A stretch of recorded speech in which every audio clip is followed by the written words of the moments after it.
नमस्कार दोस्तों, मेरा नाम कमलेश परिहार है। आज महाराणा प्रताप की 480वीं जयंती है। आज उनका जन्मदिन है, तो मैंने कहा उनका जीवन का एक छोटा सा परिचय मैं आप लोगों को दे दूं।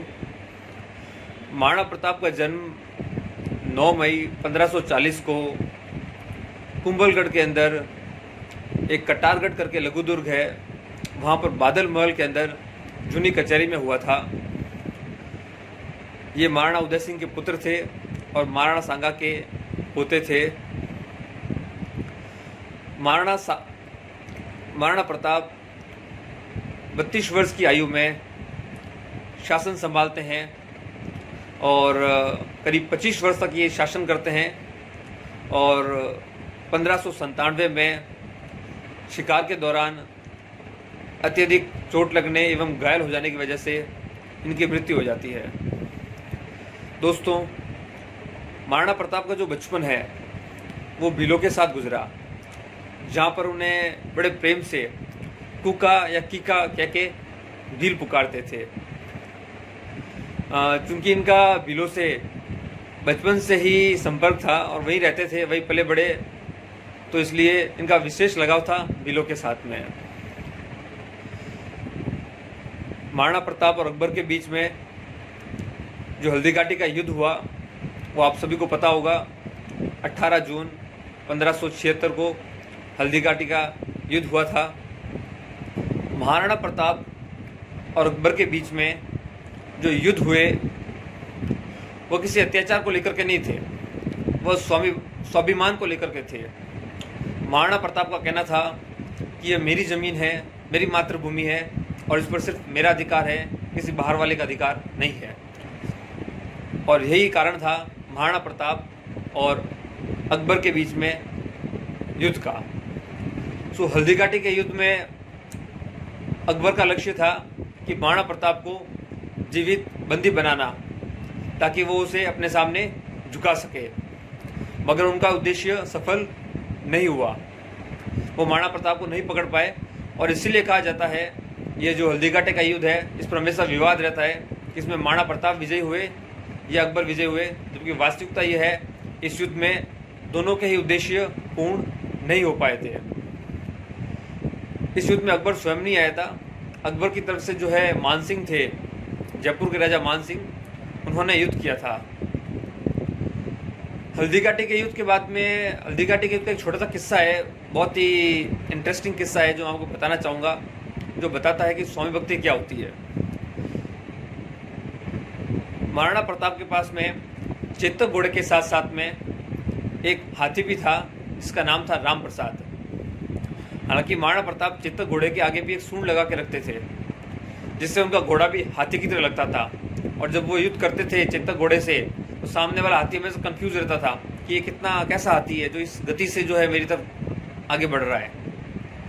खैर, राम प्रसाद जो महाराणा प्रताप का बहुत ही वफादार हाथी था, कहते हैं कि हल्दी घाटी के युद्ध के बाद में उसे अकबर जो है आगरा ले आता है और आगरा में जो है राम प्रसाद का बड़े ही मान सम्मान के साथ में, राजसी सम्मान के साथ में जो है स्वागत किया जाता है और उसे भोजन दिया जाता है। वही भोजन जो एक राजा के हाथी को मिलता है, वही भोजन राम प्रसाद को भी दिया जाता है।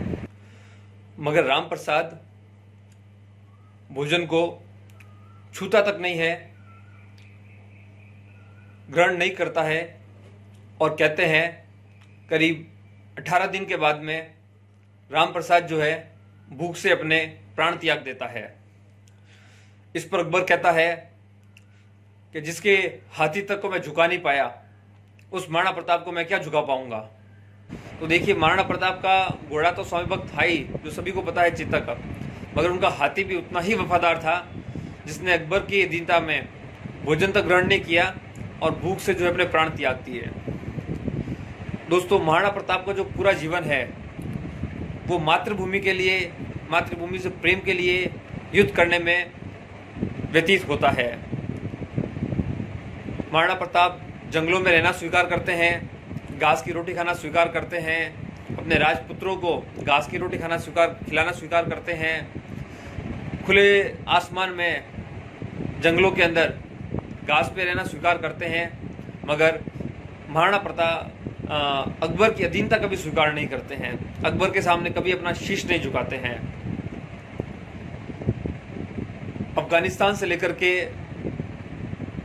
करीब करीब मध्य भारत तक अकबर का एक छत्र राज होता है और दिल्ली से महज 550 किलोमीटर की दूरी के ऊपर मेवाड़ के ऊपर महाराणा प्रताप का स्वतंत्र शासन होता है।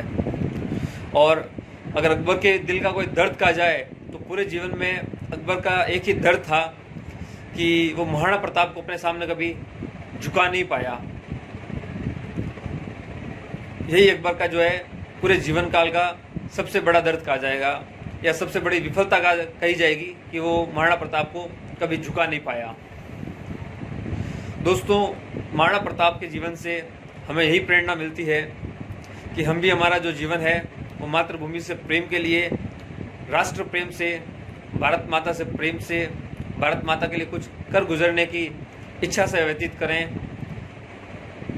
धन अर्जित करना, संपत्ति अर्जित करना यह जीवन का मूल्यांकन नहीं है। जीवन का मूल्यांकन है कि हमने पूरे जीवन में मान सम्मान कितना कमाया है, अपनी राष्ट्रभूमि, अपनी मातृभूमि के लिए हमने कितना योगदान दिया है। इन्हीं महाराणा प्रताप से बाद में शिवाजी महाराज भी प्रेरित होते हैं और वो भी जो है अपना स्वराज्य करके युद्ध करते हैं, अपना जीवन व्यतीत करते हैं। तो दोस्तों, ये था महाराणा प्रताप का एक छोटा सा जीवन परिचय। इसे प्लीज़ लाइक कीजिए, शेयर कीजिए और औरों को भी बताइए। एक छोटा सा संक्षिप्त परिचय। धन्यवाद।